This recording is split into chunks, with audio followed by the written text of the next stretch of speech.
Altered Beast is a game that I've known about for a long time, but I didn't play it until fairly recently. It's one of the most memorable games from the launch of the Sega Genesis back in 1989, though it was originally an arcade game created by Sega. Now, the Genesis version is by far the version that people played the most back in the day, and is generally considered a faithful port of the original, even by some of its detractors. So that's the version that I started playing. Some people like this game, some people don't, but I wanted to get my own opinion from beating it myself. I don't trust reviewers that much, especially today's video game journalists out there. But as I was playing the game, I realized that a lot of what I've read about this game in the past doesn't tell the whole story. In particular, the criticism of this game is not that the game doesn't have problems, oh, it has plenty of them. I know because I beat the first loop. So that's why I decided to make this video in order to tell the whole story of Altered Beast, based on my experiences with it. But before I get into the negatives, I do want to begin with what this game did right. After all, it was a successful launch game for the Sega Genesis back in 1989, and obviously the main thing here is the presentation. It looked like a big step forward from the Sega Master System and NES at the time, from a graphical standpoint. It also looked reasonably faithful to the arcade original. Sure, it didn't have that cool effect of enemies flying to the front of the screen when dying, and the sprite work wasn't quite as good, but there was parallax scrolling in the Genesis version, and the color palette looked fine. It's a good looking console game for the time. It has a fairly unique aesthetic with the ancient Greek and Roman influences, not exactly common material for a beat 'em up. Honestly, if I was a kid in 1989 and saw this in a commercial, I'd be interested. Plus, this game does a great job on the sound front. Sure, there's not too much music in it, but the music that is there does sound decent, albeit simplistic, and it fits the theme of the game.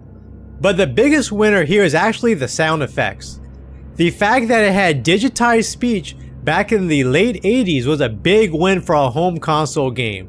Sure, it wasn't the first game that had it. There were arcade games that had it years prior, like Sinistar, as well as some games here and there on consoles that had it. But the voices here actually didn't sound that bad.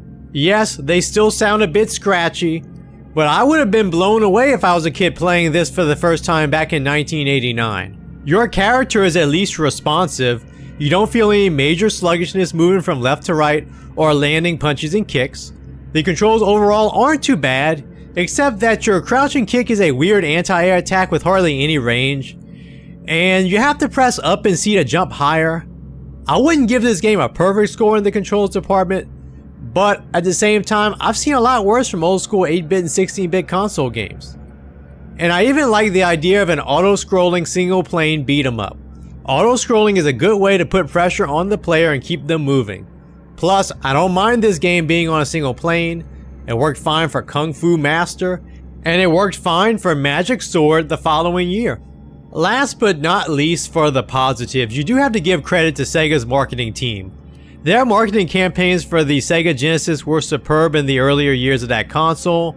Altered Beast was featured heavily in those early ads. Many of those early ads were about bringing the arcade experience home, and certainly this game looked the part. And Sega's hype machine would only get better after this.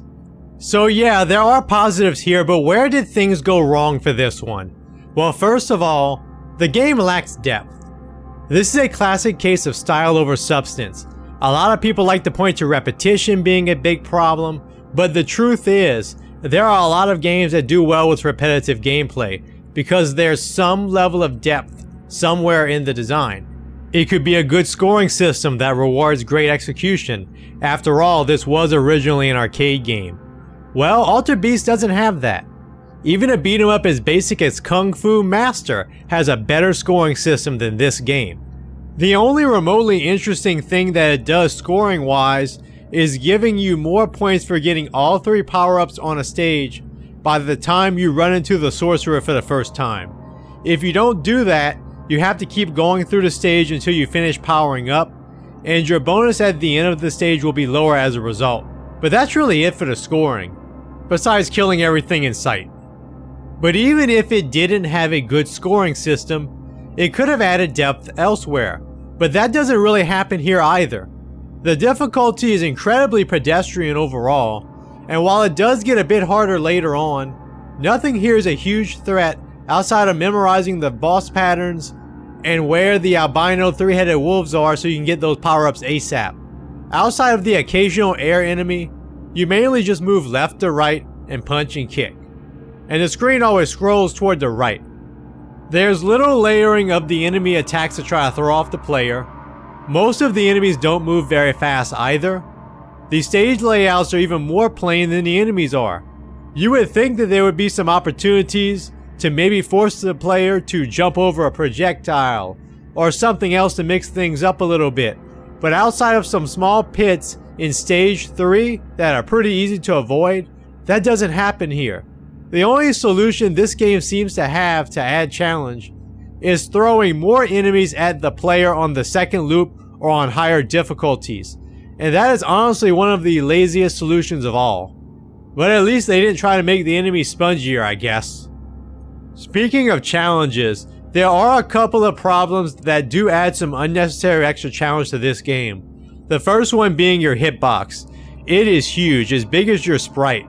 It creates problems when trying to make even the simplest of dodges during boss fights, and sometimes during the stages as well. Even the simple act of repositioning yourself ever so slightly becomes a risky move. Also, for some reason, it feels like your hitbox is smaller while crouching, or maybe it was just me. Let me know in the comments if you noticed that as well, and it's a lot smaller to me. I don't know about you. But anyways, if the hitbox wasn't bad enough, you also have to deal with the lack of invulnerability frames, aka iframes. I'm sure most people watching this understand that whenever you get hit in most old school games that are not one hit kill, you get 2 or 3 seconds of invulnerability time in order to get yourself back into position and prevent one hit from taking you out whenever it really shouldn't. Well, Altered Beast has no concept of that from what I experienced. Once you get hit, you can lose most of your hit points from extra hits almost immediately if you're still being touched by something. Not only does it not help that your hitbox is terrible, the game also likes to have multiple enemies moving toward the player at times on the stages, so you can get steamrolled surprisingly fast if you take a hit at the wrong time. Almost all of your health gone in no time. These two problems especially carry over to the boss fights. So these fights are already pretty lame as it is. Each of the 5 boss fights involves you staying in pretty much the same place and attacking. But then with the terrible hitboxes and iframe problems, you end up with safe spots that aren't really that safe, but yet are still as unexciting as a typical safe spot is. It's like the worst of both worlds here. The laziness of a safe spot, but yet the same risk is actually fighting like normal. The stage 4 boss is easily the most annoying of these bosses though. Those fireballs have a huge hitbox of their own, and there aren't a lot of opportunities to land clean hits, so it takes forever to take them out compared to the rest of the bosses. And on top of all of that, even the transformations don't have much substance either. It's supposed to be the coolest thing going for this game, but yet it adds so little to the actual gameplay. Yeah, sure, you get a brief cutscene, and you're more powerful by the time you transform into that final form before the boss fights, but you barely get any time to use your newfound powers before that. The last issue that I have is one that usually comes up even among the casual players as well: the length of this game. 9 to 10 minutes was pretty short even by late 80s arcade standards for a first loop, but it's even shorter by console gaming standards. There was no good excuse for Sega not trying to add at least one new stage to make this port more special. But then again, there's not much meat on the bone anyway in terms of the gameplay to begin with. It's a single plane beat 'em up with a minuscule scoring system that's only challenging because of a terrible hitbox and a lack of iframes. There's not much for gamers to come back to once they've finally beaten this game anyway. But regardless of that, there could have been some extra content for this port of the game in order to make the first time beating it a bit more interesting for home players. They did it for other games like Golden Axe, which was also a launch title for the Genesis, as well as their port of Mercs the following year. It could have been done with this one. They even did it with Master System games back in the day, like Wonder Boy and Monsterland. That got an extra stage that wasn't in the arcade original. In this particular case, I think it's more than fair to criticize the lack of content here. So at the end of the day, Ultra Beast is not a good game on the Sega Genesis. Even if its detractors sometimes gloss over some of its technical problems, they're still right that it's a heavily flawed game without much staying power.